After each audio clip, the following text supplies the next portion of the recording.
Internet, and welcome to another episode of My Cool Friends.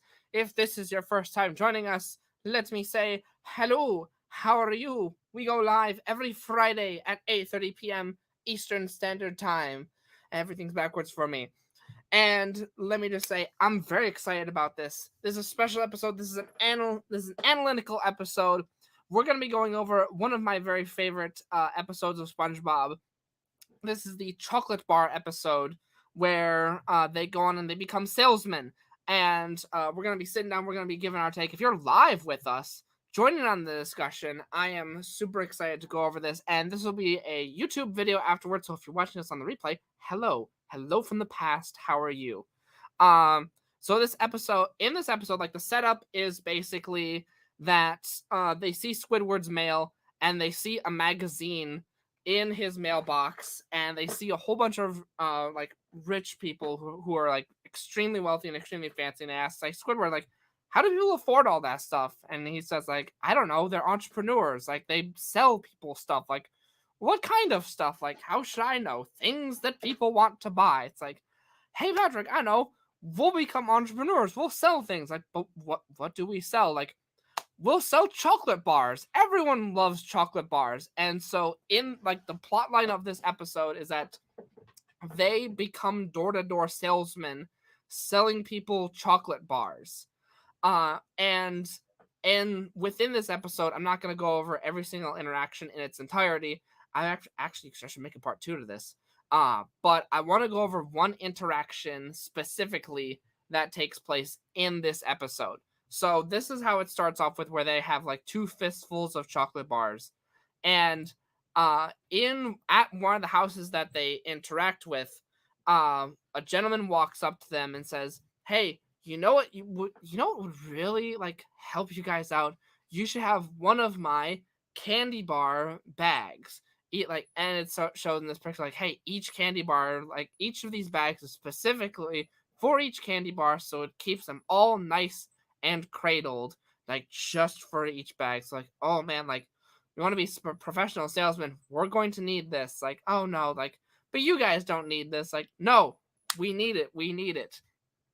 And after they buy a whole bunch of his bags, like, now they're carrying all these bags of all their chocolate bars. Like, excellent, we're ready, all our stuff is safe. And they go to the next house, and at the next house is a guy that looks exactly the same as the last guy. It's like, hey, weren't you just the guy who sold us all these bags? Like, I don't think so. But that's a lot of bags that you're carrying. What you need is one of my special candy bar bag carrying bags.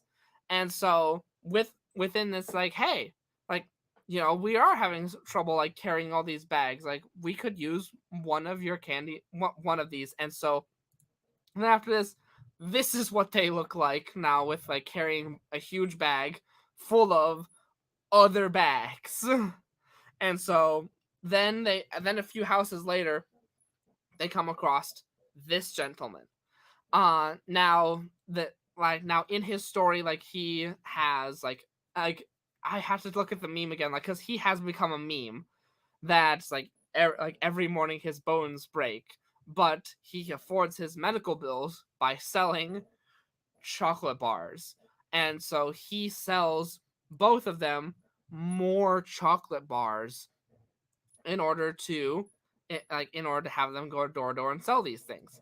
And it's revealed once they leave that this individual is the man who sold them all the bags. Now I want to highlight, like, because this episode highlights it. It takes a certain like twist on it, but what this gentleman did was that, like, he positioned himself in a specific manner to where he was like, hey, you 2 individuals, like I have a specific solution for your problem, would you be interested in this? SpongeBob and Patrick's idea is that they were going to go door to door in order to see who was interested in chocolate bars. And the problem with this is that most people will go, like, in order to, like, hey, I have an idea, I want to see who's interested in this idea, Therefore, I'm going to go spread the word of my idea to as many people as possible. And when you take that approach, you then see like, oh man, I spread my idea to as many people as possible. I found out that not a lot of people were interested in my chocolate bars. Therefore, I feel defeated. And it's that last part of, oh, I feel defeated. Like, we as human beings take a personal interest and emotional connection with what we do, our jobs, our careers, whatever creative ventures we're building. And that therein lies like why people sometimes like give up on a lot of their like creative endeavors, a lot of their businesses. But instead, what this man did, notice how he's not going door to door selling candy bar bag carrying bags. Because like, even me saying that out loud sounds ridiculous. He's putting himself in a position where he's seeking out someone who would actually buy this thing in order to sell it to them. He's specifically positioning himself.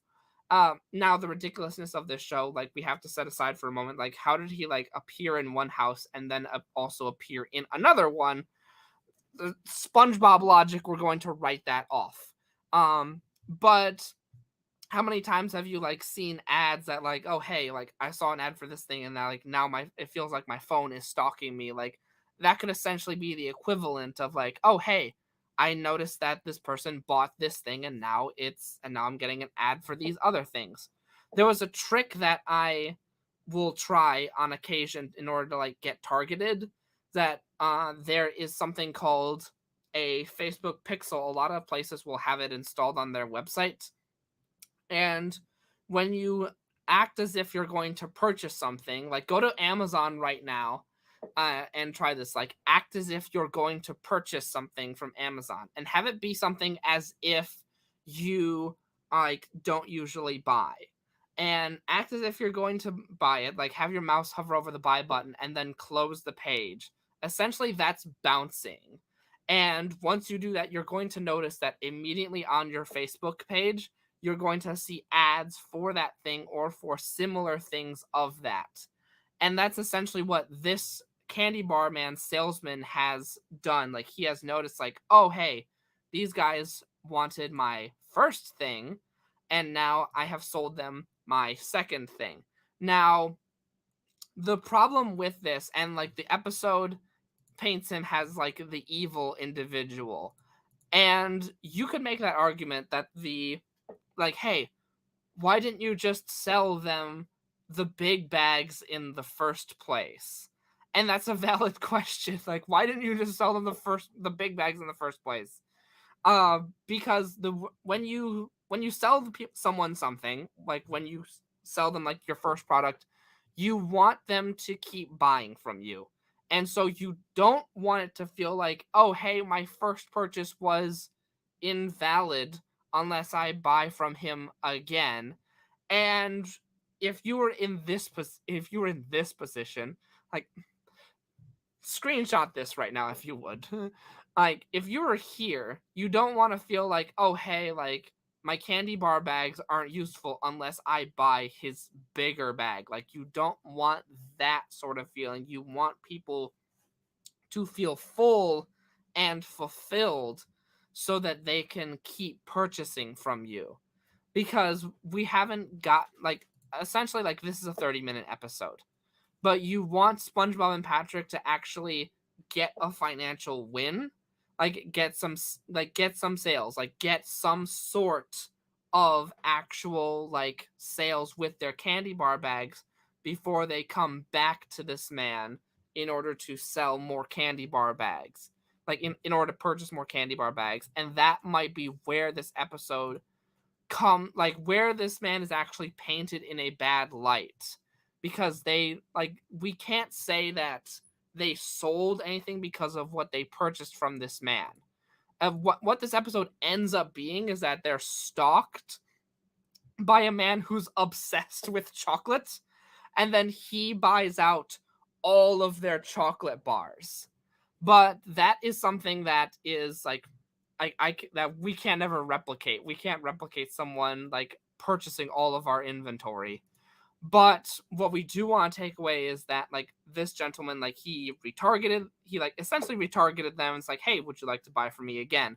But we want to have them like actually have a victory before we sell to them once again.